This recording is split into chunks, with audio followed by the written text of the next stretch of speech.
Hey guys, how you doing? Raymond here from the Raymond Report with your CFL week number 7 preview and prediction on the game between the Montreal Alouettes and the Ottawa Redblacks. Hope you're having yourself a good start to your day.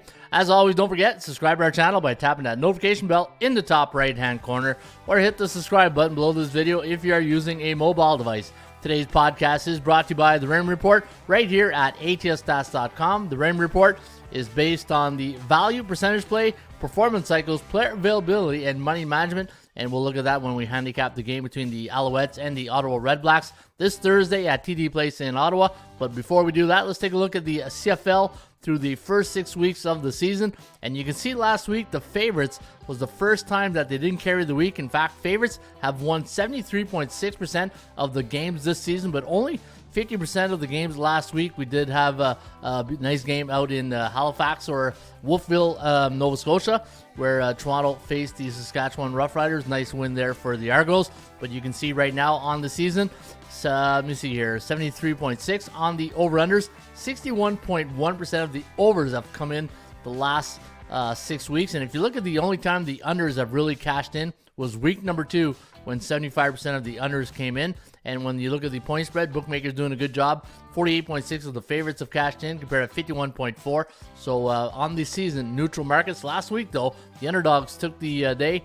In fact, they went 3-1 in week number 6. All right, here's my CFL power ratings for week number 7. You can see I got Winnipeg in first place, Calgary in second, BC, Saskatchewan, Toronto at the middle of the pack, Edmonton, Montreal, Hamilton, and Ottawa 0-5 on the season. Those are my CFL power ratings for week number 7. Let's get to the game here between the Montreal Alouettes and the Ottawa Redblacks. Now, Ottawa coming off a tough loss last week in Hamilton. In fact, they had that lead until they gave up a lot of yards on a punt return, and it just led to a touchdown in the last play of the game almost. And, almost with about a minute left, and then Ottawa had the ball, went back, and came up short on the field goal. But going into this one, Montreal coming in as a 2.5-point favorite. Now, Montreal, last game, a 32-31 loss to Edmonton, a game they really controlled. They had total control of that game, and unfortunately, Edmonton made a great comeback, and they won it by 1.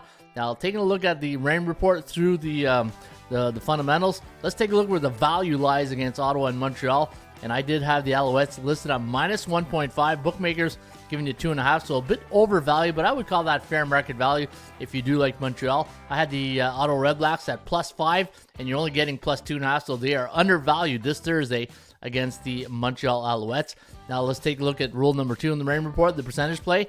And you can see right here, we do have Montreal winning at 56.1%, only covering the spread at 53%, and Ottawa 43.8% chance of winning the game straight up, but 63% of covering the point spread. And the reason why it's one of the highest here for the Ottawa Redblacks, well, they're only 2-3 on the season, while Montreal is 3-2. So percentage play does play a big factor here in the Rain Report. And the Kogo's at 29%. Kogo stands for chance of game going over total. And the reason why it's so low is because if you look at Montreal's over-under record on the year, 4-1 this season. All right, let's rule number 3 here in the Rain Report, performance cycles, and let's go take a look at my playmaker chart. I believe, I'm a strong believer in the triplet factor, right? And that is quarterback, running back, receivers, and then the X factor is the kicking edge. So you got Trevor Harris, former Ottawa Redblack, going up against Caleb Evans for the Ottawa Redblacks. You can see the edge here. Completion percentage wise, 68% so far for Harris. And when you look at the running game, well, Jeshron Antwi for the Montreal Alouettes, averaging 6.2 runs a game, average yards per game, compared to William Powell, who's only averaging 4 yards per game. Not a really good average here for the Ottawa Redblacks running game. Jalen Atkins against Eugene Lewis. Total edge here goes to Montreal.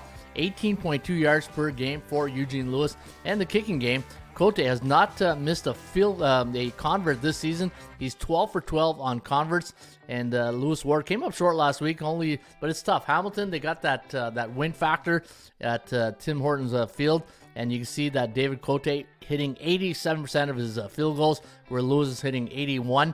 Lewis 5-4 on converts. Only 5 touchdowns this year for the Ottawa Redblacks when you think of the converts attempts and made.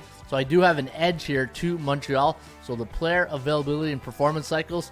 Let's take a look at the other performance cycles here. You can see Montreal total dominance against Ottawa. They are 13-7 at TD plays since 1996, 6-4 in the last 10, 7-3 against the point spread.